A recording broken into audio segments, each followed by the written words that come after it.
আমরা 12 দলীয় জোট বিএনপি আমরা সবাই দীর্ঘদিন যাবৎ আমরা ঐক্যবদ্ধভাবে কাজ করেছি এবং যুগপৎ আন্দোলনে আমরা রত ছিলাম। এই সরকারের এই ফ্যাসিবাদের পতনের লড়াইয়ে অত্যন্ত সাহসী এবং কার্যকর ভূমিকা পালন করেছে 12 দলীয় জোট।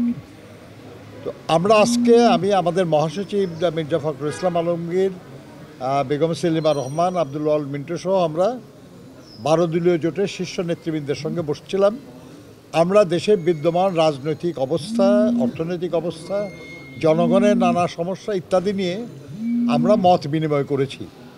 এই ধারাবাহিকতায় আজকেও আবার এর খানিকক্ষণ পরে আরেকটা আপনার সমমনা জোটের সঙ্গে আমরা বসবো, এরপরে লেবার পার্টির সঙ্গে বসবো এবং আপনার এলডিপির তাদের মূল নেতারা দু একজন বাইরে আছেন ঢাকার, সেজন্য তারা ফেরার পরে দু একদিনের মধ্যে বসবো। এই আলোচনার প্রেক্ষিতে আমরা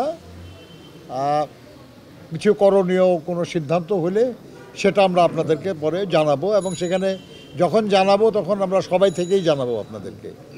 তো নামাজে আজান পড়ে গেছে, আমি একটু তাড়াতাড়ি শেষ করার জন্য 12 দলীয় জোটের প্রধান, অত্যন্ত প্রবীণ রাজনীতিবিদ, শ্রমিক নেতা, সাবেক মন্ত্রী, জাতীয় পার্টির চেয়ারম্যান মোস্তফা জামাল হায়দার সাহেবকে কিছু বলার জন্য অনুরোধ করছি। 12 দলীয় জোটের নেতৃবৃন্দ এবং বিএনপির স্ট্যান্ডিং কমিটির সম্মানিত সদস্য জনাব নজরুল ইসলাম খান, উপস্থিত সাংবাদিক বন্ধুগণ, আসসালামু আলাইকুম।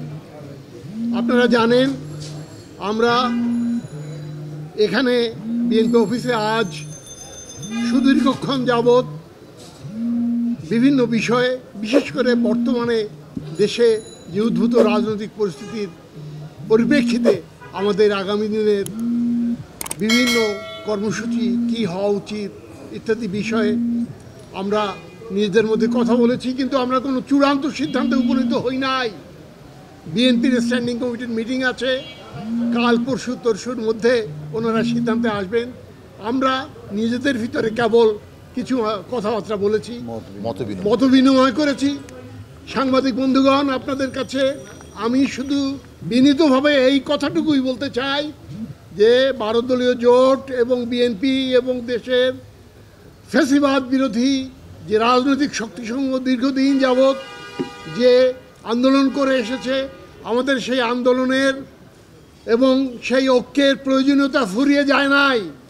আগামীতে সেটা আরও গভীরভাবে অনুভূত হবে। আমরা সেই বিএনপির সঙ্গে অন্যান্য রাজনৈতিক দলগুলিকে নিয়ে অতীতের ন্যায় আমাদের কর্মসূচি আপনাদের সামনে খুব শিগগিরই ঘোষণা করব। আপনাদের সকলকে ধন্যবাদ। আসসালামু আলাইকুম।